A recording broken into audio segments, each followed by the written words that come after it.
Dr. Tony. And because I'm a mom, just know that I am running for my life, and you probably are too. And we need to talk about it a little bit more. So forgive my tardiness today.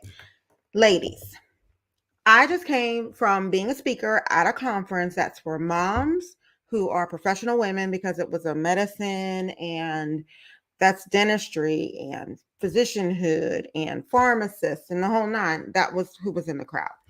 And we all felt what some of the speakers were talking about in regards to mommy guilt. And I said, you know what? When I get back, I'm going to have a conversation with y'all about this. So, have you ever heard of the helicopter parent? Yes. But have you heard of these lawnmower parents? I remember hearing this term several years ago, and I was like, wow, there's a new level of parents that are way too involved with what their kids are up to. So you see these kids and they don't want to speak up. They don't make simple life decisions. They don't know anything. They got poor problem solving skills. And if you've ever had young people who have like a summer job or a part-time job, or you have people, you own a place and you have people trying to work there. One of my friends sold a franchise, like a Smoothie King, because she was like, we couldn't get any workers, and it just got worse and worse every year because of these type of parenting skills or lack thereof. So they don't have healthy coping mechanisms. They have anxiety a lot, and they lack personal motivation too. So you got these 30-year-olds living in people's houses. I personally feel like if mommy guilt is not in check, you're going to end up as one of these lawnmower parents who are always jumping in, ready to mow down any obstacle that comes across these kids, because you're going to be like, oh, I don't want them to have any discomfort. I don't want them to face any inconvenience or obstacle. But by you jumping in, by you solving all their problems, they are not building neuroplasticity. They are not building the skill set necessary to be adults, to be grown in their future. So I don't recommend letting mommy guilt get out of hand, because I personally feel, and I've seen many times, that when you let it get unchecked, you end up letting these kids really be very ineffective adults that live in your house until they're 50. So let's get ahead of this. And also, let's not lose so much sleep over something that a lot of people are talking about and experiencing and feeling. Okay. Now, I can think of a really good example when I was in school talking to, you go to like a reunion, and I was talking to a mutual friend, like, hey, how's so and so doing? And we were talking about grad school was the next step for him. And I'm like, oh, cool. They were like, yeah, I was helping him with the essay. I said, what are you talking about? We're too old for that. What do you mean? Like, you read it over? No, I needed to help him. I said, well, what did he do when it was time to go to college and write an essay? Oh, his mom wrote it for him. You're telling me that an honor student's mother, who happened to be a teacher, by the way, sad but true, wrote his essay to get into college, and now it's time to go to grad school, and he's just probably not going to do well because he just doesn't have some of the skills that it takes to get where he's going. So I've seen some bad examples of what happens when you let these feelings get in the way of giving your kids the right skill set for the future. Your job as a parent, I know we all feel this way, is to make sure that these children are perfectly capable of taking care of their own business, taking care of themselves in general. When it was time to register for college and do all those things, my parents were like, what do you want to do? This is your life. This is your transcript. This is your future. But if you don't give your kids that ownership early, you're going to have some problems later on. So don't let that guilt eat away at you so much that it becomes a problem for the long haul, frankly. So I want to talk to you about mommy guilt today. And I want to start by talking about guilt versus shame. There is a difference, and the number one shame researcher that I know of is Brene Brown.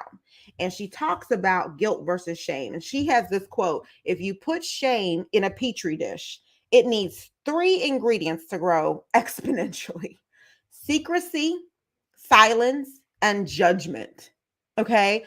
So this thing can fester and become bigger and more heavy over time if you're kind of suffering in silence and secrecy and constantly judging yourself or letting outsiders judge you. And who's the most judgmental person you know? Your mom, your grandma, your aunties. Usually it's the family members. In my experience, hearing people complain that, oh my gosh, my mom is on my case, etc. So if you put shame in a petri dish and you have those three ingredients, this doesn't get better. So I'm trying to make sure you understand that you have control and it's going to take some recognition. So shame, she said, Brene Brown, shame is a focus on yourself. Guilt is a focus on behavior. So if you have a lot of shame, you'll be thinking, oh my God, I'm such a bad mom. Haven't you heard people say that or even felt that way or even said it out loud yourself? Oh my gosh, I forgot that today was bring cupcakes for the 100th time in the school year day. I'm not at that stage. My baby's 9 months old, but you know what I mean. So you're not a bad mom just because you forgot about cupcake day or bring your mom and dad to work day or whatever they do. But guilt is saying, oh, shoot, I've been so busy. I can't, I see why I forgot. You apologize and you move on. Hey, I made a mistake. What can I do to make it up? What can I do to be the classroom mom for the week or whatever you need to do to try to make it work? But you're made a mistake. You're not a problem. You're not a bad person. You're not a bad mom. So how does guilt show up in your life? How does this shame, hopefully, is not what you're experiencing, right? But shame versus guilt. I am bad versus the behavior or the feeling is bad. But how does this show up? How does it show up in your life? For many people, it shows up in various ways. So here's some clues that you might be dealing with mommy guilt if you're not 100% sure. Number one, you're feeling triggered when you see other people interact in a loving way with their children, and you may have some sort of deep-seated like pain from the past. Okay. So you may avoid looking deeply into the relationship you had with your parents, your mom, and you just kind of don't want to face it, but now it's showing up in how you parent or how you feel in your parenting times, right? So visits to your mom upset you, right? That's a clue. Some people are like, oh my God, here comes the holidays. How many times have we dreaded the upcoming events with the family because there's these dynamics. They are different people than you. They see the world different than you. You love them, but you need to take them in small doses. Yes, if those relationships happen to be with parent figures or people who raised you, this may affect how you parent. This may affect how you feel as a mommy because of how you were living. If you're here, let me know and tell me where you are watching this from. Even on replay, I would love to hear it. So, closeness and intimacy are great needs for you, yet they feel kind of unfamiliar and maybe make you a little uncomfortable. So some kids have different love languages than their parents. And so they're always like huggy and clingy, or it feels like they are, but really they just like to feel that touch and reassurance. And if they're a different style, they express joy a different way or closeness a different way than you, it can kind of trigger some feelings like, oh my gosh, I don't know if this is, it makes feelings come up that really are not what I would like to feel as a parent. Okay. So subconsciously, some people have not received a lot of love growing up. And so it's just difficult to show it in the ways that you might want to. And some people avoid having children altogether because they're afraid that they may repeat the past. Some people have very traumatic childhood experiences, and it can affect how they feel in the future. So some people have what's called an unhealed mom wound. Now, I'm not a psychologist, but I like to give you guys some insight onto, how that unhealed mom wound, that's how they talk about it in psychology, can affect you. And how do you know you might have one? You had a mother or a mother figure who demeaned or criticized you a lot. Number two, they make you a scapegoat, like everything's your fault, right? They ignore or discount your feelings and your wants, or they turn on charm for everybody else. They're always like, oh, she's so wonderful when it's good grades and things of that nature. But if anything goes wrong, forget it. Some people are very charming in person, but they're very cold when nobody's watching. Okay.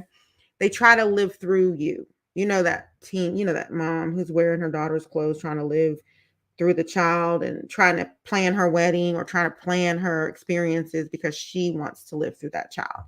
Taking credit when things go well, blaming you when they don't, and tell you or imply that they can't cope without you. So some people have an unhealthy attachment to their children. And if you've experienced that as a child with a parent figure, it can make you have an unhealed, unresolved wound from those experiences. So if people say, well, because I had you, my life is terrible, or because you came along, I didn't have my career. I've heard those things said to other people that I care about. And it's like shocking that a parent would say that. But if you personally have experienced these sort of feelings or this mistreatment or this disregard, or people, who are really just putting on a fake mask, and like church is a good example. I'm sorry, it's true. There are people who are holier than thou, and they're always talking the good talk in church or around the church people. But as soon as they get home, they're the opposite type of person. Okay. So you have to be super careful with not looking at your past as a clue to why you may feel the way you do.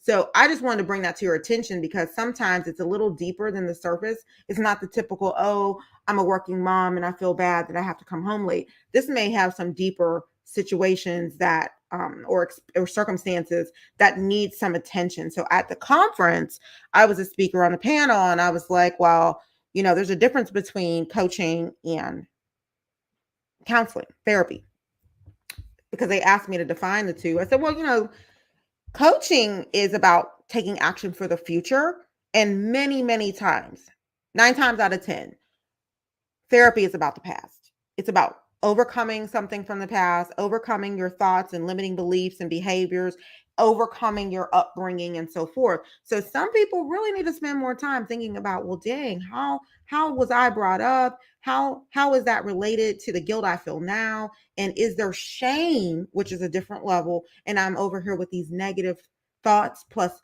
negative speak about myself.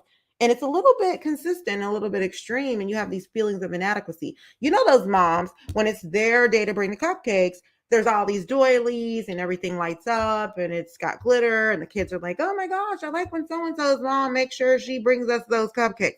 Me, I'm going to promise you right now, I'm with one of the speakers. She was like, girl, you better go on Etsy and get those things, because who has time for that? If you're a professional working mom, I know I travel for work quite a bit. I'll be traveling next week. So we need to be careful with comparison. I bring that up because sometimes you're feeling pretty good about yourself until you see her cupcakes. You're at the bake sale and yours are looking kind of measly compared to this lady. But when you compare yourself, you have to be super, super careful. What if she really just has a gift and she's some artist? You can't compare yourself to somebody else's personal interests. I'm not interested in these cupcakes, and I'm going to buy the ones that hopefully taste good or have healthy ingredients or something, and that's going to be that. I might make them some doggone muffins with some carrots and some zucchini up in there, because some of these kids need vegetables. So your values may be different and your skills may be different. So you have to be super careful with comparison that's making you get down on yourself or making you feel like, man, I could be doing a better job. All right.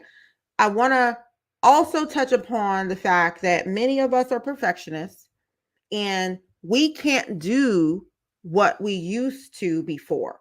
So now you're a mom, you have this job, you have all these responsibilities, you're sitting on 50 committees. So at the end of a work day, you're not done. You're not done. You have so much on your plate. It's absolutely unbelievable. And so if you are a perfectionist and you have kids and you don't change how you move, how you see the world and how you interact in it and what you can do as a result. I mean, I can't wear anything in my closet practically. I haven't gotten back to, and I may not, my body might have just changed too much. I can't wear half my shoes. You know how it is. You're wearing maternity clothes or whatever you can wear, maxi dresses and all these things. And then one minute your shoes fit and then they don't. And when you have the baby, you hope you can get back in them, but you may not. So why do y'all think you can still fit all the same things into your day, into your calendar, into the energy that you have available? The idea that you think you should be able to fit all of that in is a little touch of unrealistic, expectation. So if you're just trying to think it should be the same, you should be at the same level, you should be able to do the same amount of stuff in the same amount of time with the same amount. You need to stop and take a moment. When I was at the conference, I gave one piece of, I said, listen, y'all need to go to my burnoutmakeover.com workshop. What y'all need the burnout makeover. I'm gonna make sure y'all have access to this too. Burnoutmakeover.com. Y'all need to go to this workshop, because by doing so, what I've done is give you all the different ways that you can find more time and get ahead and spend more time at home. Get home earlier, get home quickly. Not bring the work in the door, not bring the work with you. Many of the thoughts and tactics and skills require you to make some changes. And one of the things I told the group is that you need to redefine success where you are right now today. The pandemic taught a lot of us what we're no longer good at, or where our values no longer lie. Maybe you're just not interested in spending your free time at the soccer field anymore. That doesn't mean your kids don't play soccer. It just means you might not be there for every single game, and that's okay. We need to decide what success looks like as a parent right now, and we need to remember what we've heard all our lives about these parents that jump in and try to make their kids' lives super cushy and comfortable just because you have more. You've been raised under these circumstances, and your kids aren't going to suffer like that. Your kids aren't going to ever experience any of that. A lot of that is driven by guilt as well, and it can cause some burnout for the parent. You have enough on your plate. Deciding what success looks like for you as a mom is going to be the number one thing that you can do. So I hope that I've covered several things here that will make you realize that, man, is this really driven by some old stuff that I need to kind of work on? Is this, I need some techniques and tactics, which is something that I coach on in my Burnout Makeover program. If you want to get with me, inbox me. My calendar is really packed. So if you can't, I'm not even going to give you the calendar. Just go on ahead and inbox me, get in touch if you want to work on it, because really it's a skill set you need to develop, and it's a mindset you need to develop. And if you're always thinking in scarcity and worry and anxiety, that's going to require some attention and as a physician, obviously I know the difference between, here's this type of anxiety, here's the kind of treatment we want to do, versus depression, versus, okay, I just am overwhelmed and we need to get this ball rolling. So we'll do a great intake if you're coming to work with me. We're going to make sure we understand what team members we need to really support you and help you become the best you can, because these kids are watching and they are emulating everything we do, and they are expecting you to be a role model. You know what I'm saying? Let me go. I'm going to run off and take care of some of my other moms in my group. If you want to join burnoutmakeover.com, that will be the first step, or you can inbox me and have a chat with me. It's Dr. Tony, your board certified physician, certified executive coach, and I am here to tell you, you're not doing a bad job at all. And if we could spend a little bit more time figuring out what you really want to develop within yourself so that you can walk with the confidence, with the sleep you need, because you can't give up sleep indefinitely in order to do anything. And also, let's talk about what's important to you now. Things have changed. Your life is different than it was when you made decisions on your career years ago. So let's just get that fixed so that you can actually enjoy the life that you should have by now. Okay, sounds good? Great. See you soon.